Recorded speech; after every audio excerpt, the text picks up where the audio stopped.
The CPA exam is a confusing process, and if you try to go through it alone, you're probably going to have lots of questions.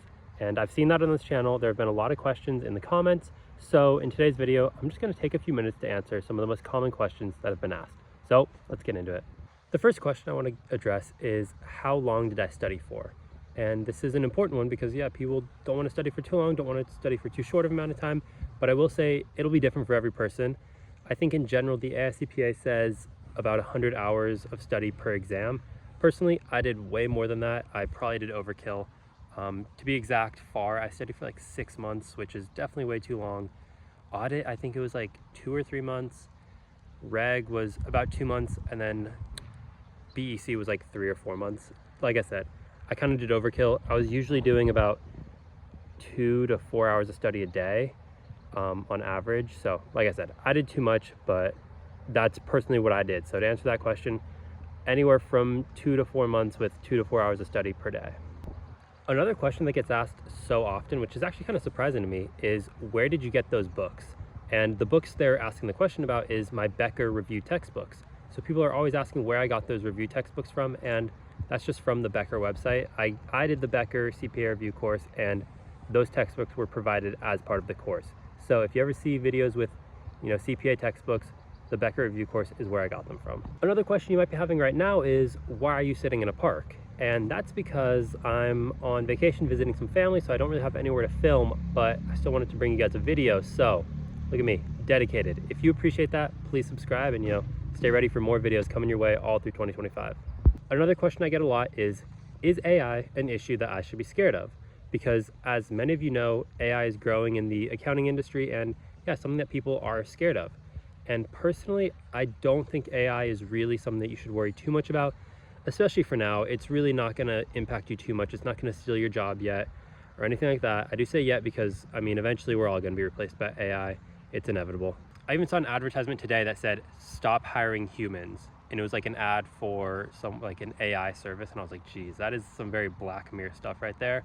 So it is happening. But for accountants right now, no, AI is not something you need to worry about. For now, AI is just automating the simple and easy tasks and freeing us up to do more complex and forward-thinking things.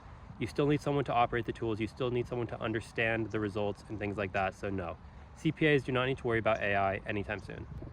Another question I get a lot is, do you have any advice for someone getting started in their master's degree? And I would say my main piece of advice with that is try to get the CPA exam done during that year if possible, or at least some of the exams, because there's going to be a lot of overlap between what you're learning in that master's course and the CPA exams. And also it's just nice to, get it done before you start working. A lot of graduate programs will actually try to keep you on track and hold you accountable with the CPA exams, which is really helpful. So if yours is like that, definitely make sure you use that and stay accountable. But yeah, I guess in general, just obviously keep the good study habits going. Try to, do as well as possible and learn in that master's degree. But main point is make sure to also do the CPA exams at the same time, because honestly, getting your CPA is kind of like a master's in and of itself. So by the end, if you can get both done, you'll basically have 2 master's degrees. Another question I get asked pretty often is about note taking, because I'm a big, proponent of handwriting notes. I think it's really valuable. I think, the science is there to prove that it helps you, remember the material more. And I just think it's the best way to do it. I know it's a little less time efficient to do it that way, but I think it's definitely worth it. I did get questions about whether or not I'd ever done it on an iPad, and personally, I haven't. And I personally wouldn't be interested because I just like the pen and paper the most. But I do think, doing it with an iPad, they have the little stencils or whatever, that could still be good because you're basically writing anyway. The hand is going through the motions, doing all that. So it's basically the same thing. So I definitely think using an iPad is just as good as pen and paper if you, enjoy that. But in general, I'd say make sure to be handwriting notes either on notes or on like an iPad. If you have to handwrite, or if you have to type out, that's fine too. But science is there to prove that handwriting is just more efficient, or more effective, not efficient. Another question I get a lot is, why did you release a review supplement? And to be honest, it's just because I didn't have the greatest experience with my own review courses and supplements. I passed with them, I did a great job, but I kind of realized that a lot of them focused on study methods that weren't super efficient. It seemed like I wasted a lot of time. I spent too much time studying, like I already said earlier in this video, and part of that was my own fault.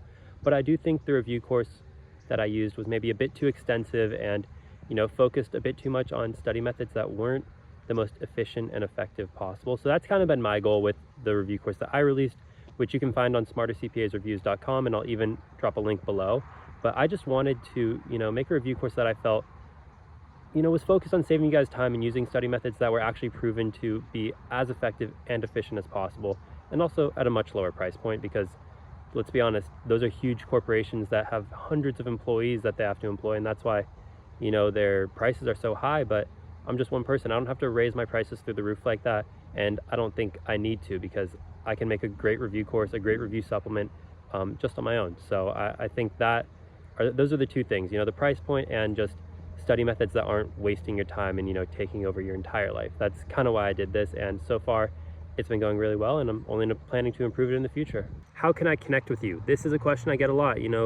Obviously you guys are always leaving comments, I'm always responding, which is great, but it's a bit difficult to communicate that way sometimes. So if you'd like a better way, reach out to me on email at smartercpas@gmail.com, or just DM me on Instagram at joeycpa. Another question I get sometimes is, do you have any tips for studying while working part-time? And right off the bat, I would say just take advantage of it, because it's better than working full-time and trying to study, because that can be a lot more difficult. So you do have more free time, you can spend more hours a day studying, which is great. And I guess it depends what work you're doing. If you're interning at like a firm, that's awesome. Hopefully some of the work you're doing at the internship overlaps with what you're learning about on the exams. If you're working somewhere else that has nothing to do with accounting, that's also totally fine. I would say just take advantage of the extra time you have, because once you actually do start working full-time, you're going to really miss all those extra hours you had. So plan out your timeline. If you're starting a full-time job in 6 months, maybe try to get 2 to 3 or even 4 of the exams done before that, because once you go full-time, it's a lot more difficult. It's definitely doable. It's not the hardest thing in the world, but you're really going to miss the time when you're working part-time. So take advantage of it while you have the chance.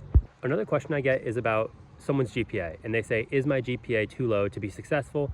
And no, that is never ever the case. To be honest, your GPA is your GPA, and you have to deal with that when you're trying to find a job. But once you find a job, secure a job, the future is completely unwritten, to be honest. Like there's so much potential for you. Even if you didn't have the most or the greatest experience in college, you didn't fully fulfill your potential and apply yourself and all that sort of stuff, there's still so many years of your career left. You can still prove yourself and do amazing things, especially if you get your CPA license. Because it might be harder to find a job with a low GPA. That is true. You're not going to land a job at a big 4 with a super low GPA, but that's not going to prevent you from getting your CPA license. And once you have that, you are going to become so valuable, and there's so much potential out there. And like I said, you have to put your GPA on your resume when you're first looking for a job, but after you secure that first job, your GPA is forgotten forever. You never have to worry about it again.